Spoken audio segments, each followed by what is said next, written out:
J'aime bien les gens dont on ne sait pas trop de prime abord s'ils sont gentils ou rongés de jalousie, s'ils sont taciturnes ou réservés, s'ils sont entreprenants ou léthargiques, bref, s'ils sont agréables à fréquenter ou si le mieux est de les saluer de loin en loin en prenant bien garde de ne pas créer de lien. J'aime bien les gens qui se méfient un peu des gens, qui ne sont pas exhibitionnistes de leurs sentiments ou qui jouent faussement la comédie de l'amitié telle que le ferait un commerçant qui serait plus commerçant qu'ami. Mais si vous en connaissez au moins, il n'est d'ailleurs pas forcément commerçant, il peut très bien être notaire ou plombier, mais il ne manque jamais de vous couvrir de compliments aussi gratuits voire injustifié, que souvent mal à propos. Ainsi, il ne peut s'empêcher de penser que le cadra ou le quinca, un peu carré, un peu ventru, chaleureux et bon vivant, est un ancien rugbyman. Vous aurez beau lui dire que vous n'avez jamais pratiqué ce noble sport, il ne manquera jamais une petite allusion brodée de fausses complicités à la joyeuse rudesse des libations de la troisième mi-temps. Ce type de personne a un schéma mental particulièrement rétif au changement. Ainsi, il vous colle de lui-même dans une case une bonne fois pour toutes et ne revient jamais sur ses erreurs, affectant une familiarité que vous ne lui rendez pas, une complicité que vous ne partagez pas, et ne manquant jamais de vanter vos mérites les plus imaginaires. Cet interlocuteur est plutôt agréable, même s'il ne vous connaît pas au fond, mais il semble le croire.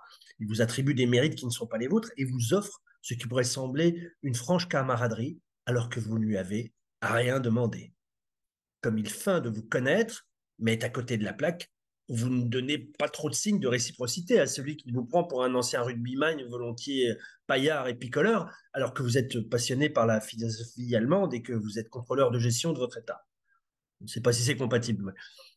Le problème, c'est que ce commerçant, appelons ainsi, tant pis pour les vrais commerçants qui ne lui ressemblent pas, vous couvre de gloire, mais il le fait avec toute personne qu'il croise. C'est un réflexe qu'il a et qui ressemble à cette légère obséquiosité avec laquelle vous étiez accueilli dans les vrais magasins, ceux qui comptaient un patron, propriétaire du magasin, et des vendeurs qui savaient ce qu'ils vendaient et étaient très souvent eux-mêmes très concernés par leur activité d'une politesse parfaite quand vous entriez dans un univers qui était non seulement un lieu de commerce, mais le reflet d'une volonté, d'une politique commerciale. On vous recevait, on ne vous abrutissait pas dès la porte poussée par de la musique 3 fois trop forte.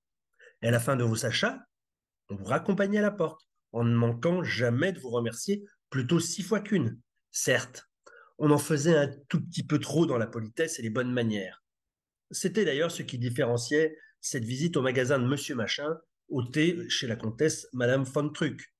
Et aussi le fait que la comtesse ne vous demandait aucun argent pour vous offrir le thé, ce qui n'était pas le cas de Monsieur Machin, bien décidé à vous vendre, en plus des costumes, des chemises, des cravates, un manteau.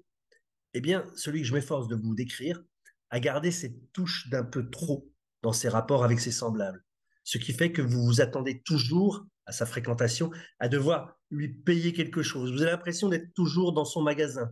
À la longue, vous en arrivez à avoir le sentiment que vous lui devez quelque chose, qu'il serait convenable que vous lui glissiez la pièce avec tout ce qu'il fait pour vous. Voilà en quoi je le nomme commerçant. Tous les compliments ou flatteries dont il vous accable ont un prix. Mais contrairement à l'honnête commerçant, qui attend que vous manifestiez un intérêt pour sa marchandise avant de tenter de vous en vendre le plus possible, ce dernier vous oblige à acheter sans que vous n'ayez manifesté le moindre intérêt pour une marchandise sans grande valeur qu'il tente de fourguer à tout le monde de la même façon un tantinet lourdaude.